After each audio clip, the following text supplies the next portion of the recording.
photographs, great photographs from several professional photographers. Warren Roll, who was a star advertiser photographer and did a lot of work at Taylor Camp.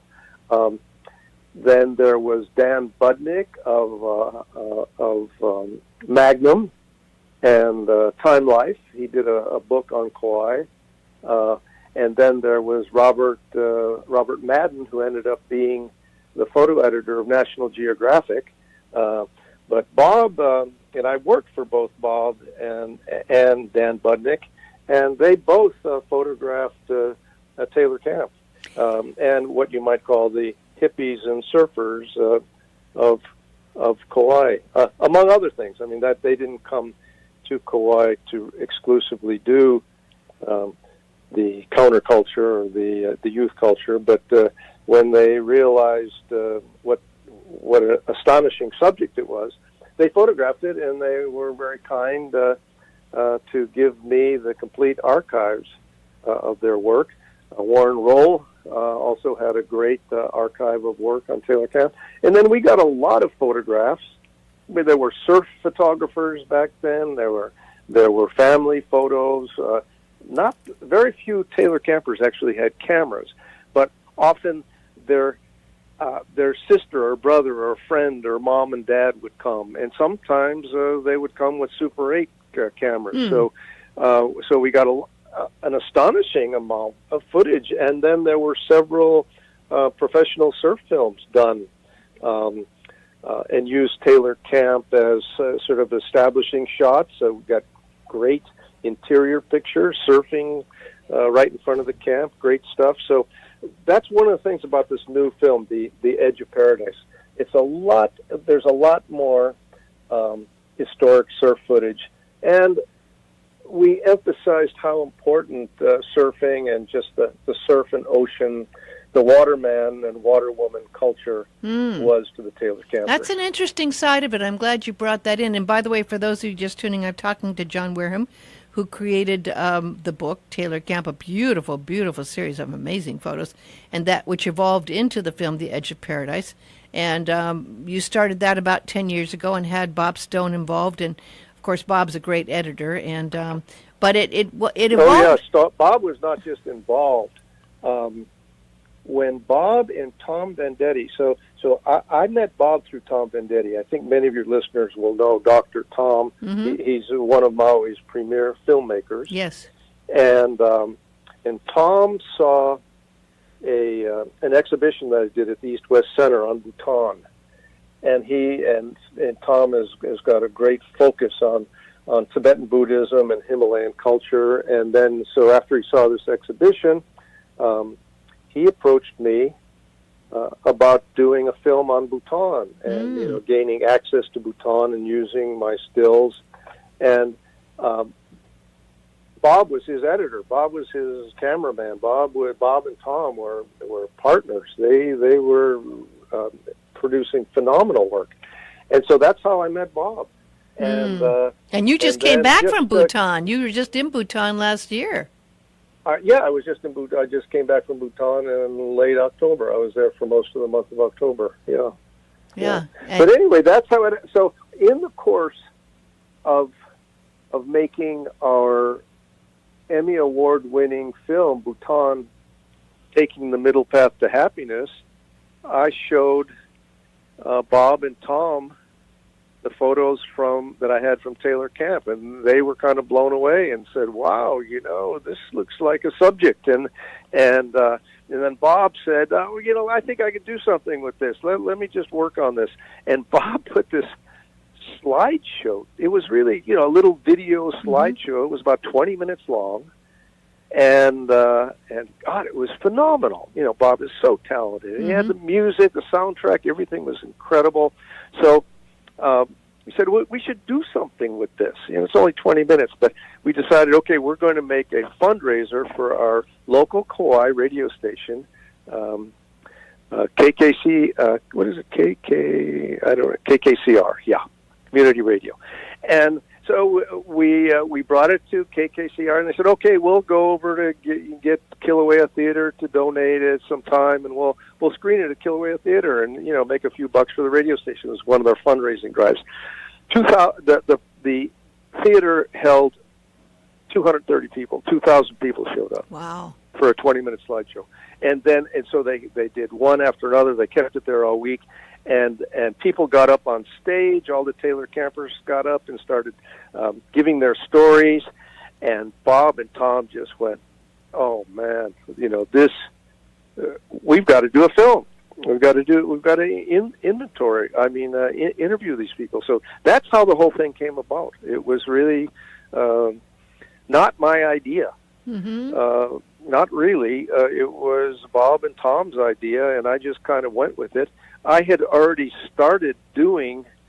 I had promised the Taylor campers back in the 70s that I would do a book, and I sort of did a little homemade, like a portfolio thing, and they all got their pictures and they loved them. But okay, where's the book? We want a book, and so they kept bugging me for years and years, and they'd want photographs and it was just kind of problematic. But once we made this little slideshow.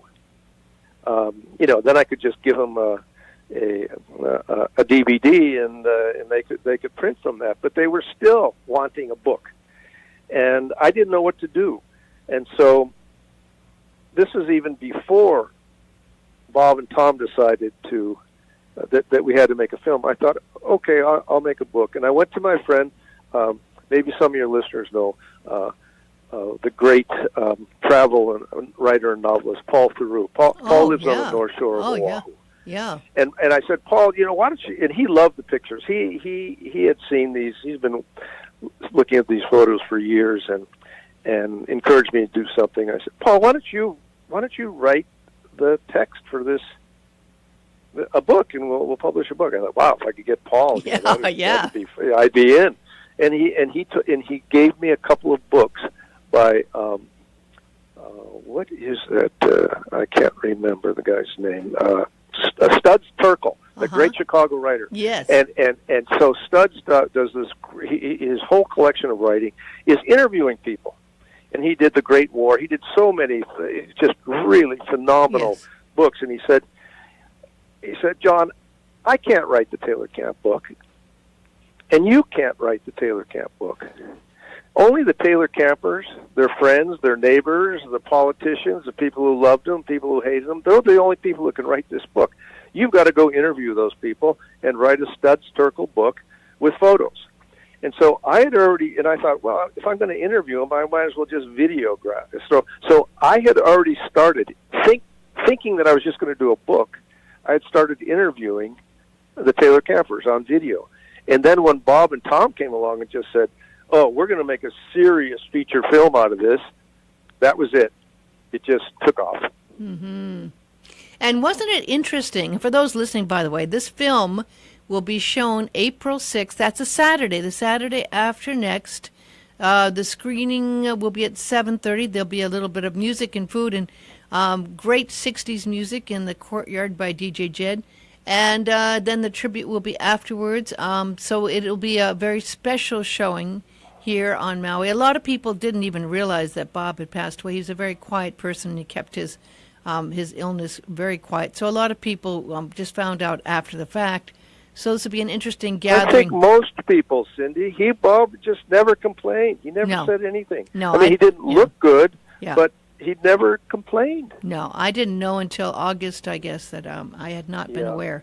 So it was rather rapid, but I mean, a lot of people may not know his name, but, he was in so many TV commercials. I did, countless interviews. He also edited my book down, the latest one I did, Prayers, Affirmations, and Meditations. He edited that down, and I don't know how many times we did projects together, quite a few. But he worked with so many people in so many ways, but people may see his commercials and not even know that's his voice. He did the voiceovers for many of the movies, of course, and did a lot of the editing on countless films. So it will be nice to have this, but it's also interesting because it is a chance to see then and now. And I think that's one of the special things about The Edge of Paradise. as you see what life was like then and what the people were like then, and then you see them now. It's a little shocking sometimes, right?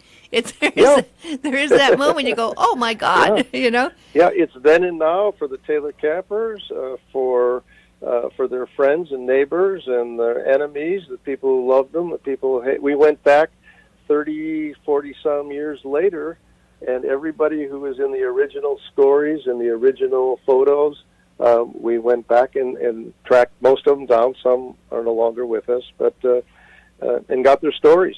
And it is it's a film that it's funny. It's really funny, but it's also a real tearjerker, and it's ironic and it's contradictory, and it's just a very, very human story. I think that most people come out of it feeling pretty positive. You know, there's a fairly positive message, and I would say one of them is the healing power of nature. That place at that time was just phenomenally beautiful and natural and clean and untouched and empty, and it healed a lot of people. Well, there's that one scene. There's one scene that's amazing. Lot of damage done there too. Well, there was, yeah. And this is the new edit. You know, that was originally called Taylor Camp. Now it's The Edge of Paradise, and we picked that name because based on a Marcel Proust quote, and that is, the only true paradise is a paradise lost. And because, of course, you know, paradise, heaven, you know, it's just it's unattainable, certainly in this lifetime. But you can sort of get close. And another play on it was, this was right on the edge of the Colorado Trail, the Nepali coast, and so a lot of people consider that, you know, Colorado just paradise. But there's one lesson, that something that changed in this film from the original version to this one. It got a little darker. It dealt more with the drug problems, with relationship problems, with alcoholism. It introduced a story about how cocaine arrived in Taylor Camp and what the effect was, and what the effect to certain individuals were. And one of the lessons that I think it resounds through the book and in the film is that even a place like the end of the road on Kauai and the Nepali coast, even though it's got this incredible healing power of nature, it won't heal you by itself. You've got to do the work. And so many people seem to come to Kauai, or they go to Maui, or they went to Taylor Camp, and it's the most beautiful place that they've ever seen.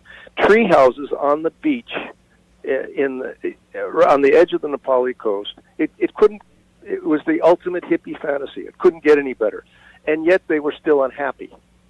Mm-hmm. And often it was because the thing that was making them unhappy was not the place they were, but who they were, and what they were bringing with them, their problems. And so often they would just go deeper and deeper into drugs and alcohol, because they couldn't believe it. They became hopeless. Here I am, living in the most beautiful place in the world. You know, I mean, living easy. Nobody had student debt. There was no economic pressure back then, and I'm still unhappy. So I'm going to take more drugs and more alcohol. And so that was an interesting, I think, lesson for everyone to get from the film and from the book, that yes, a place can be powerfully healing, but not without doing the inner work. And you can kind of see how that happened when you do the interviews with the people now within the last 5 years. And some of the people have passed away since the interviews that you did get. And it is definitely a reflection of our society, and it certainly hit a chord with a lot of the younger generation, which has been interesting. Some of the younger generation want to go retro and go back to hippiedom, right? I mean, there's some of that are following it, right? Yeah, well, we get a lot of young people at the screenings, and I think I mean, one of the reactions that we often get is it's hard for them to believe that it existed. Yeah. I mean, the world has changed, and of course, nothing like that could happen in Hawaii again. No. That was just a moment in the history of Kauai. You have to remember, okay, what was this? Was 1969. All over all over Hawaii, the plantations were closing. All the pineapple were shutting down on Kauai. That was, I think, the last pineapple harvest was 1970. The Kilauea plantation, the closest the plantation on the North Shore of Kauai, shut down in 1970. The plantation had been mechanized since World War II, so it went from a population at the peak of the plantation era to close to 70,000 people. To in the 60s, it was down to 28,000. Well, we only have a minute left, and I do want to include here a lot of work and a lot of money was spent on this amazing website that you have since done. I know it was about a year's worth of work at least to do the website, right? And that, again, is Bob Stone. He was the one who engineered that website. That was his vision. And what's the website that people can go to see?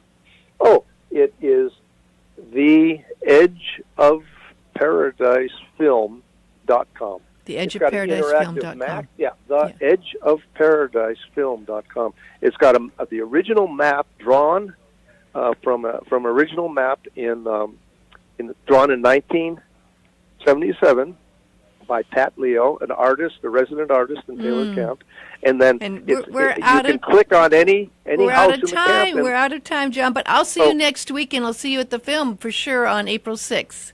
Wonderful. All right, we'll see you next week. Aloha. Aloha, Cindy. Thank you. Thank you. Bye.